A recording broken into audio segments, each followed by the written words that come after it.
Olá! Hoje é dia de aula de encerramento da disciplina 21, Conteúdos e Didática de História, do curso de Pedagogia Unesp-Univesp. Vamos conversar ao vivo com a professora autora Tereza Malatian, da Unesp de Franca, que é coordenadora da disciplina. Quem tiver perguntas, no segundo bloco, a professora irá tirar as dúvidas que forem enviadas pela internet. Boa noite, professora Tereza. Boa noite. Prazer ter a senhora aqui conosco. Prazer para falar um é meu. pouco sobre a disciplina de História, professora. Primeiro, a gente gostaria de saber quais são os destaques dessa disciplina. O que a senhora destaca para que os alunos vejam como os pontos mais importantes dessa disciplina? Olha, primeiramente, alguns aspectos teórico-metodológicos. Esses aspectos foram colocados nos textos iniciais, onde se tenta dar uma formação de historiador para este futuro professor que vai trabalhar no ensino fundamental 1. Então, não tem a pretensão de ter uma formação sofisticada, nem completa. Talvez os alunos tenham encontrado alguns pontos que não foram trabalhados, mas era o limite que a gente tinha para trabalhar. É uma base mesmo. É uma base do conhecimento histórico, de como ele é produzido, para que o professor não seja um mero repetidor do livro didático, mas que ele possa saber como caminhar com seus alunos na construção do conhecimento histórico, para que o aluno possa perceber como esse conhecimento é produzido e ele possa também participar desse processo, também não se limitando a uma repetição do conteúdo de um livro didático, mas até aproveitando o que o livro didático tem em termos de documentos, de fontes, de ilustrações diversas e textos que aparecem e, se possível, visitas a arquivos, etc., para perceber como é que se produz a história. Então, a ideia é que o aluno possa entender, tomar gosto pela história, para que com isso ele possa preparar bem as aulas, enfim, não simplesmente seguir o livro didático, que normalmente é o que acontece na sala de aula. Tudo menos seguir apenas o livro didático. O livro didático é um apoio, ele é importante, mas ele não pode ser o único referencial que o professor utilize, né? E isso é importante para um aluno do curso de pedagogia, porque a história é apenas um dos conteúdos com os quais ele irá trabalhar. Então, a nossa formação aqui no curso de Pedagogia Unesp-Univesp visa dar esta amplitude, este leque na sua formação, para que ele possa bem desempenhar, então, o seu papel de educador, uma vez na sala de aula. Então, a senhora falou dessa primeira parte da disciplina, que foi o cuidado da formação de historiador. O curso, a disciplina, ela também pensou, a senhora pensou em outros âmbitos que o professor pudesse preparar a aula, a questão também não só da formação, mas da questão da didática, não só a metodologia, os conteúdos, mas também a questão da didática, da metodologia. A senhora pensou nesse ponto também, como o aluno se prepara para trabalhar com esses conteúdos, do ponto de vista de didática? Sim, a segunda parte, então, compreende, primeiramente, os temas da inclusão, né, da inclusão do afrodescendente e do índio, como conteúdos transversais e de uma grande relevância para o ensino da história, na perspectiva de não ser teórico-metodológico apenas, no sentido de uma teoria da história, mas de uma interpretação da história e atendendo aquilo que é o que a nossa sociedade atualmente coloca como necessário.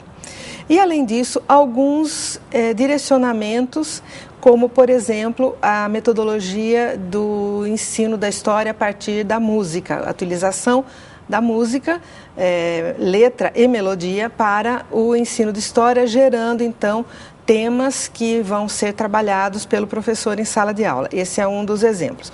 Outro direcionamento teórico-metodológico, mas que tem uma aplicação prática, então bem prática mesmo, é a questão da memória e as suas diversas manifestações, as suas diversas abordagens, desde história oral, história de vida, biografia, autobiografia, que se traduz aqui num texto concreto de estudo que é Memórias de Sapateiros. Também há um texto sobre livro didático, que é onde se aborda a questão do livro didático, como o professor deve selecionar e como deve utilizar esse livro didático, sem pretender dar receita, porém fazendo disso um alerta para que o professor se relacione bem com esse material que ele terá em mãos no decorrer da sua atividade profissional. Professora, além disso, eu queria que a senhora falasse um pouco sobre o que a senhora espera que esses alunos tenham aprendido no decorrer da disciplina. Porque, assim, foram pontos diversos, tratando principalmente do tema de história, claro, mas o que a senhora espera que esse aluno, a diferença dele quando ele começou essa disciplina e ao terminar essa disciplina nos próximos dias, o que a senhora espera que esse aluno tenha aprendido de fato? Bom, primeiramente, a história como construção. Então, mostrar que, do ponto de vista da historiografia, nós não vamos apenas repetir, né, verdades, e até é impressionante pensar que para os nossos alunos do pedagogia, saber como é que se produz o conhecimento histórico pode ser uma grande novidade. Eu examinei um pouco as memórias de professores que foram feitas no começo da disciplina e os depoimentos são muito significativos no sentido de dizer, agora eu parei para pensar como é que se produz o conhecimento histórico, porque da forma como eu aprendi era apenas uma decoração. Isso parece incrível, né? Porque muitos desses alunos têm 20, 30 anos, quer dizer, no momento em que toda a historiografia se renovou, o ensino não se renova. Então, o que acontece? Essa é a indagação que fica. Então, isso é importante pensar. A história que nós ensinamos hoje na escola é a mesma que os nossos pais aprenderam? Em alguns aspectos, em alguns casos, sim. Né? Então, o que é importante pensar? É que o conhecimento histórico é transitório, ele é provisório, ele vive sendo constantemente refeito, como todo conhecimento, não é só a história. E a historiografia, que é produzida, por exemplo, na universidade, demora a chegar na sala de aula. Até que esse conhecimento historiográfico seja traduzido, né, que se faça uma transposição, que a cultura histórica chegue à sala de aula renovada, demora muito, apesar das inovações que acontecem. Eu atribuo isso principalmente à formação do professor, porque por vezes o material didático é inovador, mas a forma como ele é utilizado não é. Não renova a prática docente. O professor ele leva em consideração a maneira que ele aprendeu para também transmitir na sala de aula. Isso acontece muito. Isso, é muito importante, por isso a memória de professor no início do curso. Porque isso marca muito a pessoa, né? Como é que ela aprendeu história, muitas vezes ela vai preparar uma aula, ela se lembra de como ela aprendeu, já que ela não fez um curso de história especificamente, né? Então, esse é um aspecto que eu espero ter avançado na disciplina, além da questão da temporalidade, que é tão importante, né? Sabemos como a criança aprende, dá para falar em tempos longos, o que é tempo para a criança. Aqui nós não avançamos tanto, né? Não houve um curso calcado só nisso, houve um alerta para isso e também as metodologias que se usam para a escrita da história. Então, esses pontos eu acredito que são fundamentais para a formação do professor. O que a senhora deixa, talvez, como sugestão para o professor avançar um pouco mais ainda, para esse aluno professor, avançar um pouco mais em relação ao conteúdo de história, que acho que pode ser usado também para as demais disciplinas? Porque se diz sempre, eu tenho formação em pedagogia, eu não tenho formação específica em história, ou em ciências, ou em artes. Esse professor, ele tem condições de ter mais subsídios, se ele planejar bem a aula? Quais são as outras questões que esse professor, ou no caso os alunos da Univesp, Unesp, podem se sentir mais seguros para chegar na sala de aula e conseguir dar uma boa aula do conteúdo de história, tendo ali se preparado, enfim, o que a senhora sugere? Bom, é o estudo, né? Nós não podemos, no curso, dar conta de todo o processo de preparação do professor. Nós temos aqui alguns aportes. Por exemplo, escolhemos, quanto a conteúdos, a questão dos povos indígenas, do afrodescendente. Também escolhemos um pouco sobre a vida urbana, sobre o avanço do capitalismo e as ferrovias e o meio ambiente, que é um tema transversal. Mas isso são algumas opções. Então, com relação a conteúdos, eu penso que é muito fácil você ter informação sobre conteúdos, porque qualquer livro, didático ou não, poderá te dar essas informações. Agora, esse repertório tem que ser trabalhado metodologicamente. Então, eu penso que cruzar as informações de conteúdo com a metodologia é muito importante para poder trabalhar isso em sala de aula, sempre tendo como diretriz a questão do conhecimento construído. Então, seriam essas sugestões que eu faria, né? O professor tem que arregaçar as mangas e ir à luta no sentido de buscar inovar o conhecimento e ter como centro do seu ensino o interesse do aluno. Esse é um ponto controverso, né? Então, muito mais do que seguir um programa pré-determinado, pré-concebido, que comece aqui e termine lá, eu acredito mais na necessidade de se verificar aquilo que o aluno tem interesse, quais são os pontos principais que vão interessá-lo, porém sem deixar isso dissociado da sociedade como um todo. Então, esse vai e vem entre o aluno e a sociedade vai exigir do professor um certo bom senso, um feeling, um equilíbrio. A senhora trata no material a questão da ligação das ferrovias com a história. Assim como as ferrovias, o professor pode encontrar algum outro gancho ou algum outro objeto que pode ser feito como estudo, a partir desse objeto, por exemplo, uma cidade histórica, o professor está inserido nessa cidade histórica com os seus alunos. Pensar na história da cidade para trabalhar algumas questões da disciplina de história. É algo que as crianças convivem, é algo que está ali no dia a dia das crianças e talvez seja mais interessante eles aprenderem história a partir daquilo que eles vivenciam. A senhora acha que essa pode ser uma boa sugestão para o professor? Bem, com relação às ferrovias, é preciso pensar que elas estão espalhadas, né? A rede ferroviária, a malha ferroviária, se espalhou pelo estado de São Paulo. Não é apenas a Santos Jundiaí, não é a São Paulo Railway, mas como os próprios vídeos e os textos mostraram, essa malha é mais ampla do que isso, né? Qual foi a razão da escolha da ferrovia? É que ela é o mote, vamos dizer assim, para nós compreendermos o processo da expansão capitalista ligado ao café. E também a indústria, porque a indústria vem na sequência do café, né? Mas, com certeza, podem ser encontrados outros temas. Agora, eu só divergiria um pouco na questão do que é uma cidade histórica do que não é. Como eu já... no caderno e na entrevista de apresentação salientei, o que é história? E será que dá para separar o que é história do que não é história? Então, a minha posição é que tudo é histórico. E eu estou aqui recusando um pouco aquela ideia de que só é histórico aquilo que aconteceu no passado muito distante. A denominação comum você apresentou corretamente, quer dizer... cidade histórica por exemplo, a minha cidade natal, que é Itu. Então, é uma cidade histórica, porque lá tem um passado que está materializado nas construções, nos prédios, né? As cidades históricas de Minas, né? Que é um exemplo bem claro. Aqui em São Paulo, o centro histórico, toda cidade tem um centro histórico, mas esse centro histórico, na verdade, é aquele que se refere a um passado determinado que foi, assim, escolhido para ser a identidade daquela cidade. Mas a história não começou só ali, né? Se nós pensarmos o que é o Centro Histórico de São Paulo, é o Pátio do Colégio. Esse Pátio do Colégio não era assim na época em que começou a construção da vila de Piratininga. Assim como em Itu, aqueles prédios que estão lá não são os prédios da primeira ocupação. Então, se formos sempre recuar no mais distante, nós não vamos alcançar a origem, porque essa origem se perdeu, né? As construções de taipa, de sapé, hoje em dia não existem mais. Então, o que é histórico? É aquilo que representa um marco significativo na trajetória da cidade. Mas toda a cidade tem história para contar. Então, o professor pode pensar na história da sua cidade, independentemente dela ser ou não muito antiga. Enfim. Exatamente. Mesmo uma cidade bem mais moderna, como Marília, não é? Que deve ter agora uns 70 anos de idade, acredito 80, é uma cidade que tem história. Então, não vai ter aquela construção, não é? Do centro que reporte ao colonial, não é? Ou ao século XIX, mas ela tem uma história. Já chama a atenção do aluno porque faz parte do seu dia a dia, né, professora? Isso. Bom, vamos fazer um pequeno intervalo, então, professora. Daqui a pouco nós voltamos com o encerramento da disciplina 21.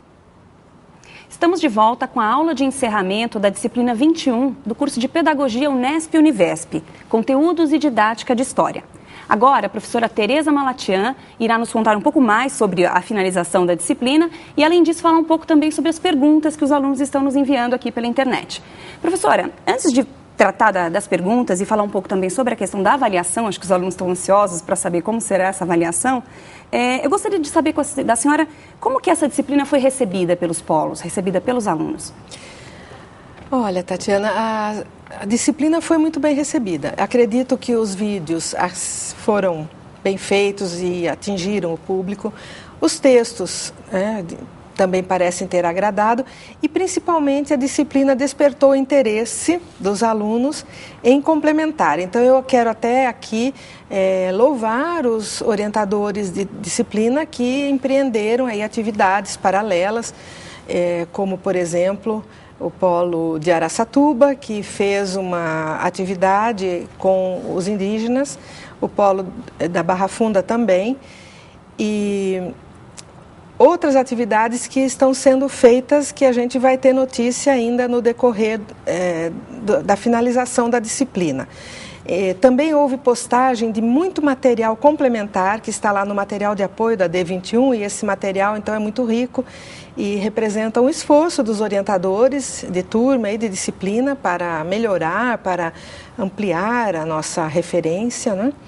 E, nesse sentido, também o Polo Barra Funda, a turma 3, de onde eu sou orientadora, que vai fazer uma excursão, né, uma visita. A excursão tem um tema, assim, uma conotação meio estranha, mas não é passeio só.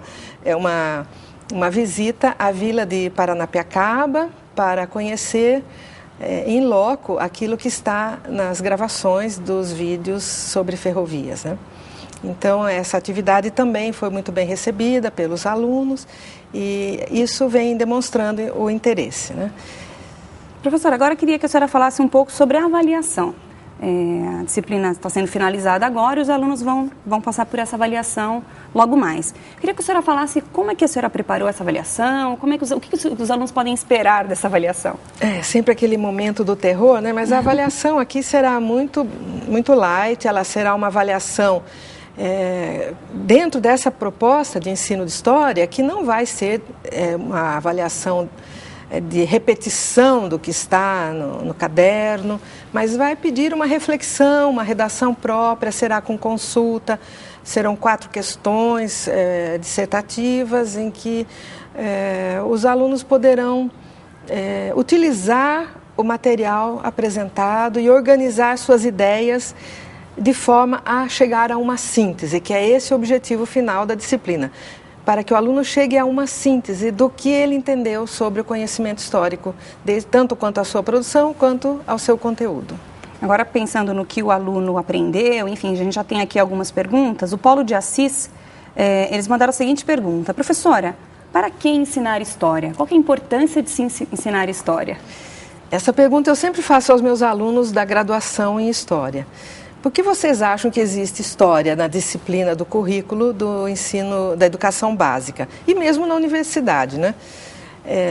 Então, quando eu faço essa pergunta, muitas vezes os alunos param e ficam pensando, é mesmo, né? Isso alunos, às vezes, de 3º ano de uma licenciatura de História, ficam pensando, puxa, para quê, né?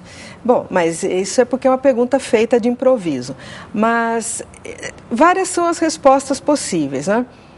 Eu gosto sempre de pensar que, assim como a pessoa que não tem história, ou que não conhece a sua história, tem uma identidade prejudicada, assim também uma sociedade que não conhece a sua história tem uma identidade pouco construída. Então, primeiramente, a história ajuda a construir essa identidade dos grupos sociais, se quiserem, das classes sociais e da sociedade como um todo.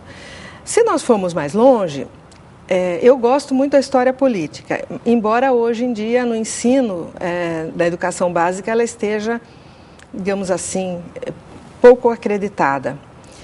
Mas podemos pensar que a história nos leva à consciência política. Então, a consciência política de uma sociedade depende do ensino de história. Quando a consciência se cala, a história também se cala. Daí, podemos ler períodos em que a história é pouco valorizada, é pouco estudada, pouco transmitida e coincide com momentos de consciência política muito fracos, muito baixos. Mas isso são posições. Outros vão dizer que a história serve para transmitir civismo. Eu não acredito nisso. Talvez, eu não sei. São posições que a gente respeita, mas acho que o civismo se alcança por uma outra maneira. O que vem a ser civismo, né?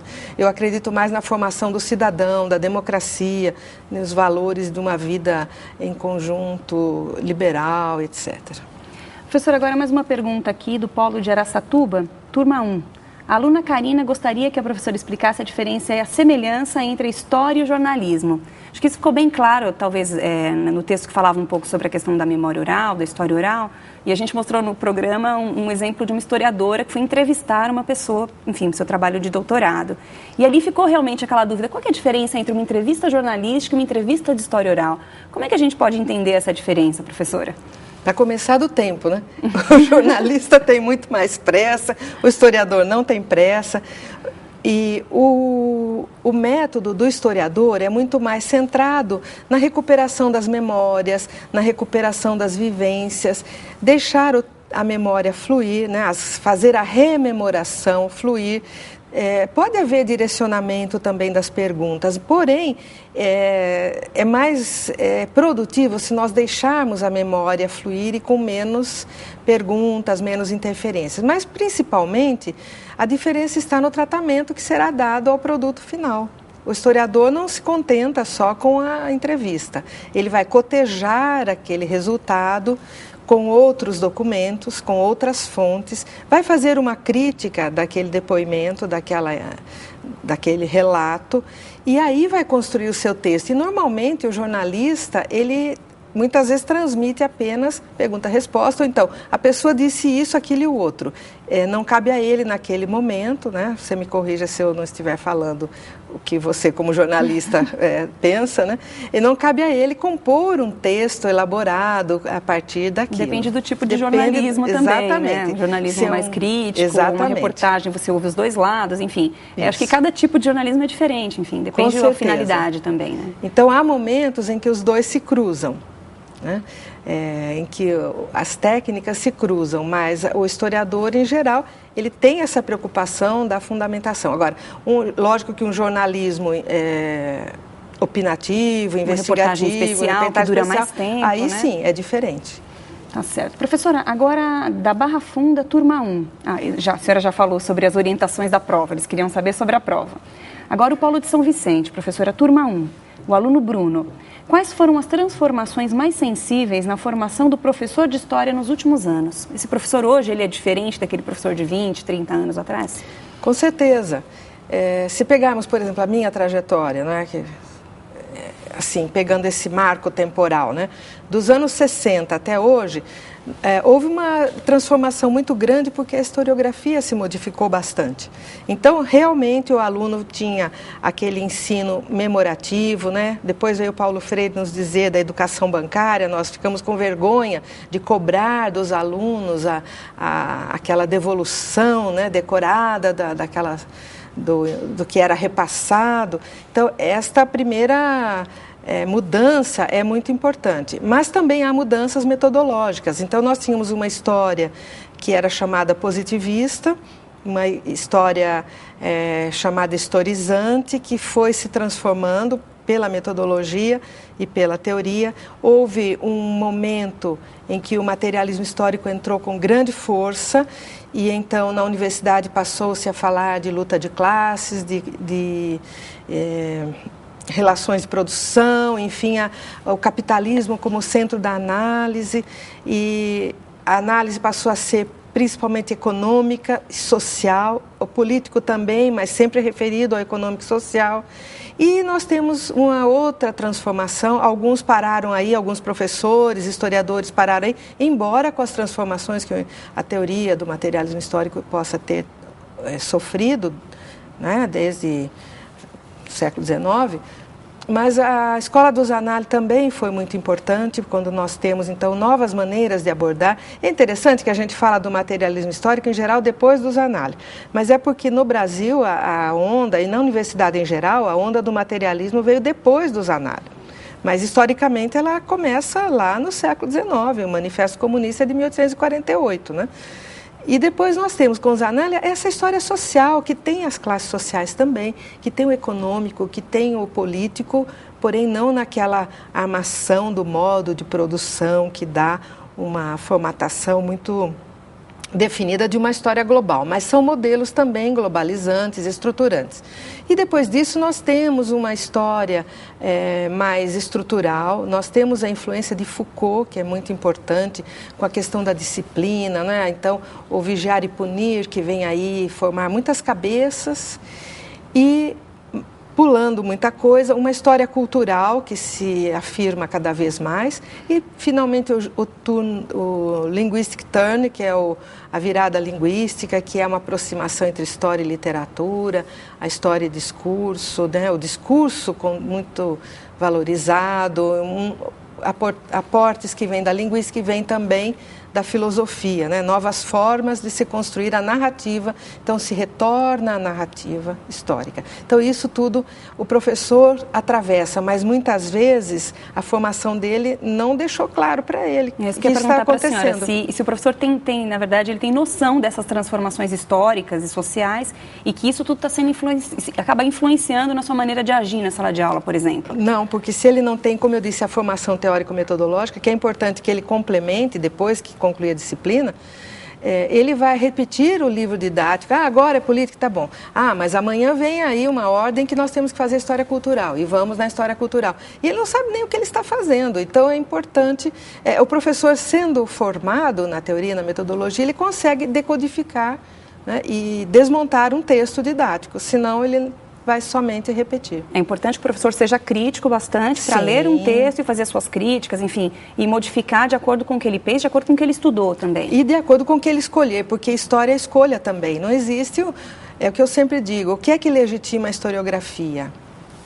O que legitima é a coerência da proposta entre a proposta teórico-metodológica e a sua execução. Isso é que faz uma obra histórica ter valor, como é, por exemplo, até hoje, Raízes do Brasil, né, e outros textos que atravessam décadas e são válidos ainda. Agora, o que é ultrapassado? Ultrapassado é a história do século XIX, mas nós também muitas vezes jogamos fora o método pensando que os metódicos estavam errados. É o positivismo, é a escola metódica, mas eles nos ensinaram a ler os documentos. Embora as perguntas que nós fazemos hoje, são diferentes da que eles faziam. Mas a primeira crítica do documento é importante, porque senão o que acontece é o recorte e cola, né? E às vezes o aluno pensa que metodologia é você ler um documento, computador facilita, recorta um trecho, cola no seu trabalho e pronto. Sem nenhuma então, crítica. Professora. Então, muito obrigada pela participação, obrigada por ter esclarecido as dúvidas aqui, as nossas dúvidas e as dúvidas que a gente pôde transmitir aqui vinda dos alunos. E o programa de encerramento da disciplina 21, Conteúdo e Didática de História, termina aqui. Boa avaliação para todos e até o nosso próximo encontro.